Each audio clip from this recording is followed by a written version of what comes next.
Finales are gay and bad. You somehow have to write a satisfying resolution to all the plot elements in your story, while not accidentally turning your wonderful, immaculate plotline into a burning Chernobyl abomination. It takes skill, endurance, and not being dumb to write a good finale. Sadly, some finales are the big dumb. Gravity Falls had the cipher wheel scene in its finale, which made me want to drown myself in a boiling vat of cyanide.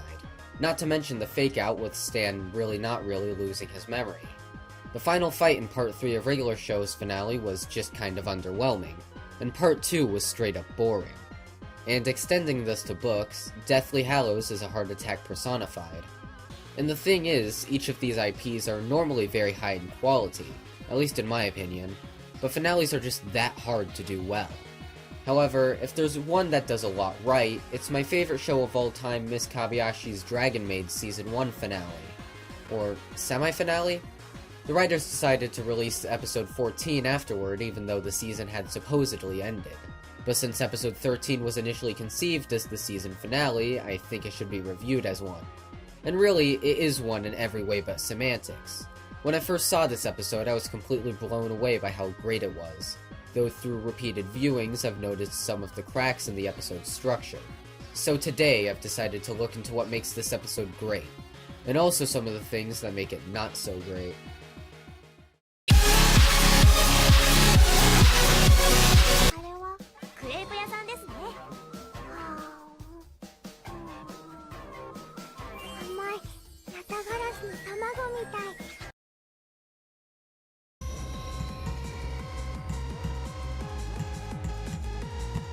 So first, some context.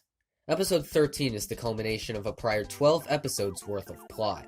So to understand what's happening, we need to start at episode 1. Episode 1 begins with our ever so slightly dead inside titular character Miss Kabayashi waking up and leaving for work, only to see a literal dragon 5 times the size of her apartment at her doorstep.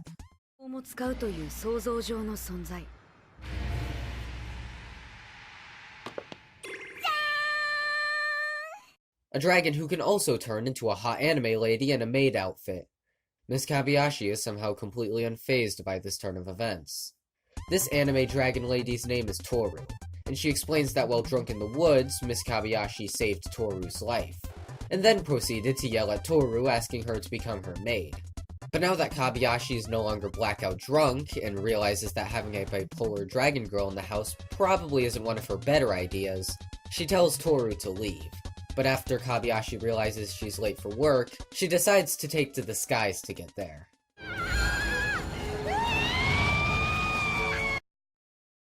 Attention to all my American passengers, you're about to die. Yeah.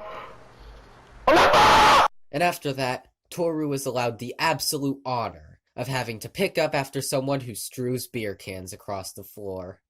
That's the premise for Dragon Maid, and that's what the show sticks with. Most episodes feature slice-of-life scenarios in which Toru is presented something completely ordinary to humans and has to figure out how the hell it works, as well as accidentally causing mass destruction on occasion. As the plot progresses, more and more dragons begin taking refuge in the human world, amounting to a whole menagerie by the end of it. The show constantly highlights the differences between dragons and humans. However, the only difference between them that matters for this video is that dragons live much, much longer than humans. Which means Kana is canonically like 100 years old when she tries to, nicely and softly cuddle Saikawa. With the force of 1,000 suns! There are also differences between dragons and other dragons, depending on age and whether they are aligned with the Chaos or Order faction. By the way, I'm not explaining the two different factions because they are literally self-explanatory. Chaos and Order. Use your brain, sheeple. All you need to know about differences between dragons for this video is that Kana, a child dragon who Kabayashi acts as mother for, is too young to open portals to the other world. This is all important, I swear. So now that you know what Dragon Maid is, it's time to enter the bright, colorful, cheery world of... oh. This isn't going to be a fun, lighthearted episode, is it? Episode 13 makes it known from the very moment it begins that this ain't your average Dragon Maid episode filled with lighthearted scenes about Toru wishing death to Israel. And the entire world. Some people have called the switch in tone out of place, and it is, but it also works perfectly with what the episode is trying to achieve. In my opinion, out of place is generally not a valid criticism. As long as the out of placeness is justified, I'm okay with it. The episode begins with a shadow-cloaked figure flying across dim, overcast skies.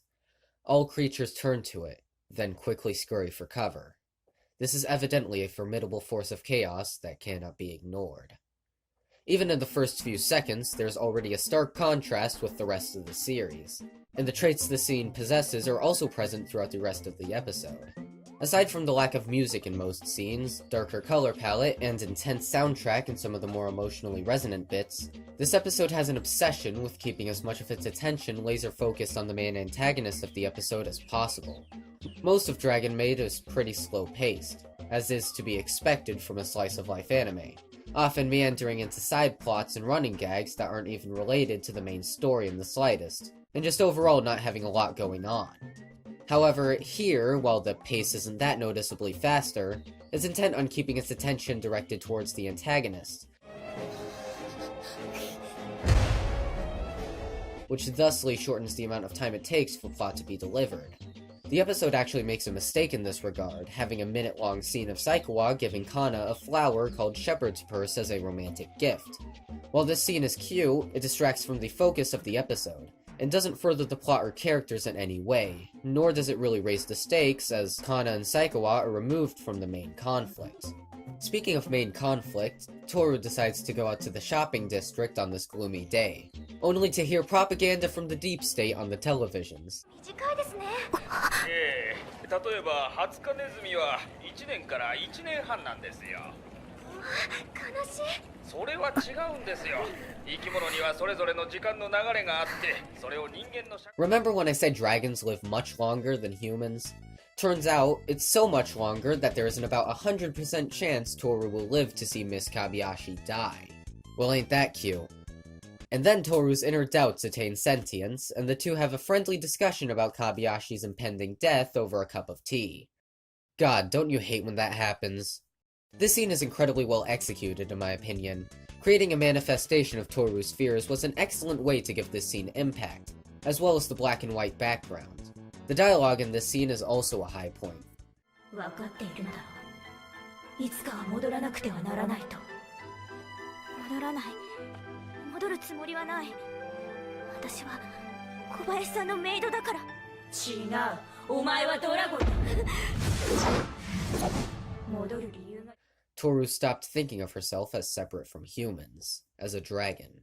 Her immediate response once she realizes this is to retain her differences through almost instinctively opening her wings and tail. The body language Toru displays communicates so much, and it helps make the dialogue much more meaningful. And then the shadow-cloaked figure from earlier is finally revealed, with all the side characters in the series looking in his direction to pay attention.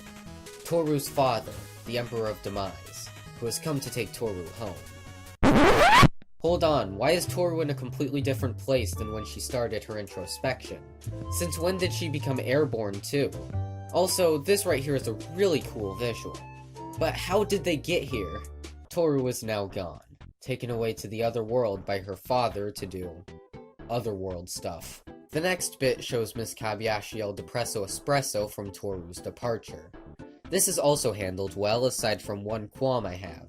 There's no way to tell how long Kabayashi goes without Toru. It seems irrelevant, but it's actually pretty important in my opinion. Until the episode after this, the viewer has no sense of how much time needed to pass for Kabayashi's life to deteriorate to this extent. The scene would also be much more impactful if we saw just how quickly her life went down the drain, to show how much Kabayashi depended on Toru, and how much she took her for granted. The effect of this scene just isn't as great without a sense of how many days have passed. After what is later revealed in episode 14 to be only a few weeks at most without Toru, all of a sudden, one night... Miss Kobayashi, it's me! It's Toru! Toru?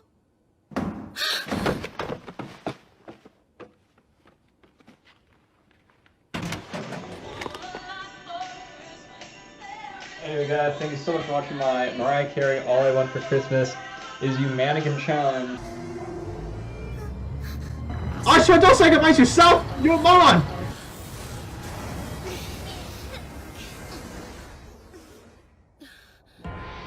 damn it, the Emperor's back. In the previous scene with the Emperor, he doesn't say much, but here is where his character gets to shine.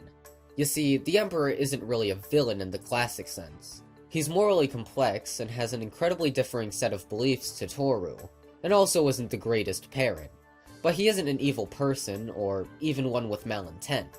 The Emperor states that the reason why Toru can't stay in the human world is because if Toru stays, that opens the door for other dragons to live in the human world as well.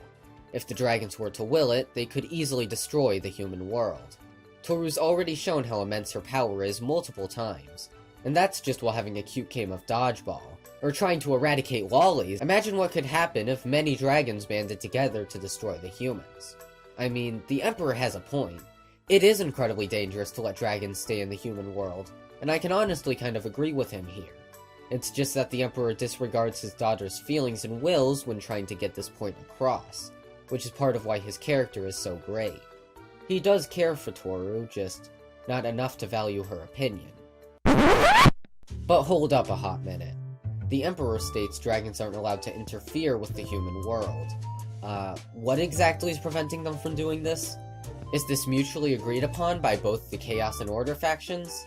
Elma also says she isn't allowed to interfere with the human world, but that makes sense because she's aligned with the Order faction, which inherently values order. But the Chaos faction has no reason to want the human world around because they naturally want chaos, and Earth doesn't help them in any way. In fact, it actually harms them because it lets dragons like Toru escape the dragon world and stop helping with the war. The human world should be in flames by now because of the Chaos faction. Is there some kind of governing body that's above both factions and has rules that both factions must follow? Or is this set up by both factions independently of each other? But once again, there's no reason for the Chaos faction to want humans around, so this point makes no sense coming from the Emperor, even if it is a good point. And something more minor here, why does the Emperor appear in his human form? Isn't his natural form that of a dragon? Wouldn't he prefer being in that form? My only guess is that he stayed in his human form to de-escalate the situation, to show that he in no way intended to harm Toru, even though he totally tries to kill her later on. I mean, I guess that would make some sort of sense, but dragons are still incredibly powerful in their human forms, so I wouldn't consider it very effective. Also, how are the Emperor and Toru not being seen by dozens of humans right now? You could argue they're using perception blocking, but there's no green outline around them to indicate that they are indeed using perception blocking. What are the rules here for the green outline? Is it possible for them to be perception blocking without the green outline visible? And if so, is there a pattern to when the outline's there? Okay, that's enough questions about dumb stuff. Where did we leave off at?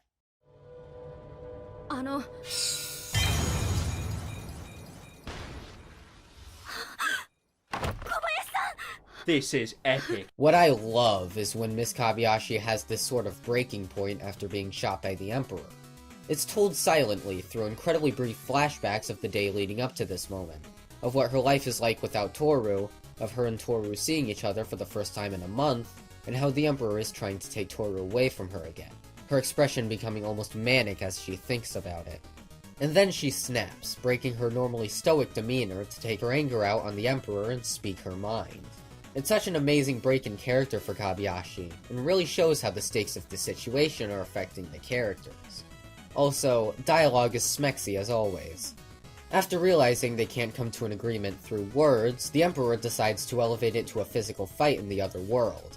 Yeah, cause annihilating your daughter is always the right answer. Abuse is fun, Uwu. Toru follows her father, and the portal closes behind them, where Miss Kobayashi won't be able to go. Absolutely no breaking the plot and going into the other world unannounced with no viable means of getting there. Nuh-uh, not gonna happen. Just don't even think about it. It won't happen. Thus begins an absolutely jaw-dropping fight scene, with stellar animation and...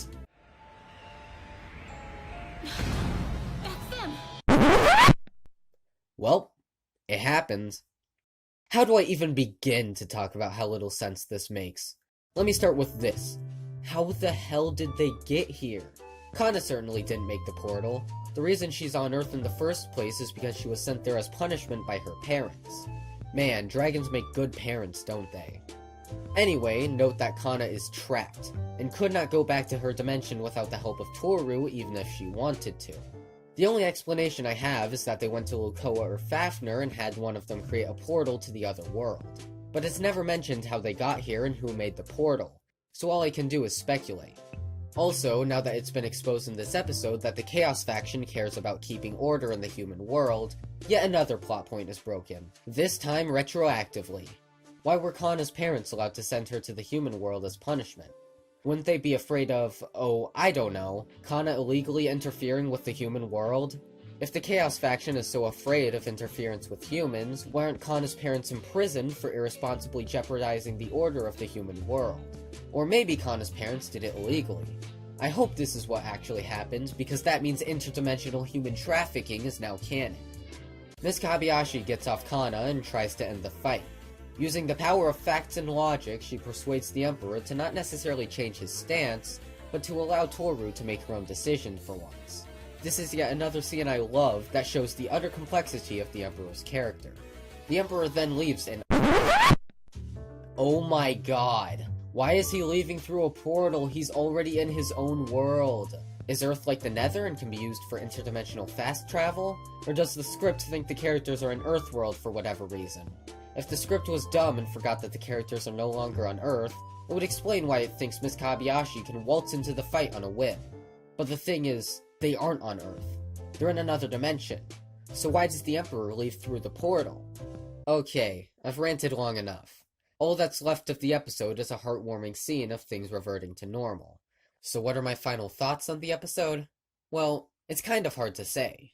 On the one hand, the show does what it always does best and has some great character moments. Dragon Maid is a character-driven show with very little plot, so it only makes sense that this would be the strongest part. But damn, does this episode have a ton of plot holes and small details that don't fit together. It feels like a puzzle where all the pieces have been shoved in the wrong places. There are so many little bits of plot that are just off. Why does this happen? Why does that happen? Why does this character do this when it makes no sense? Does the script even remember what dimension we're in? I have a feeling this script went through a lot of rewrites, considering it's one of the most important episodes in the series, and considering that the small details are so incoherent.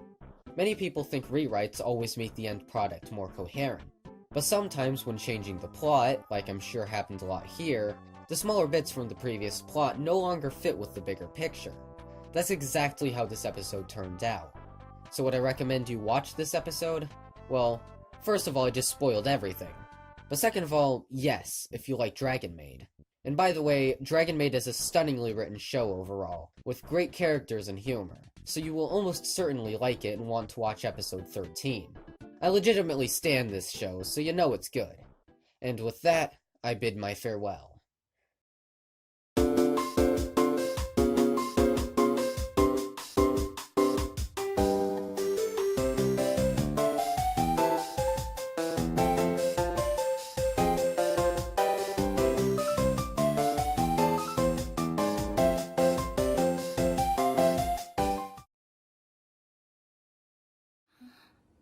Miss Kobayashi, it's me! It's Toru! Toru?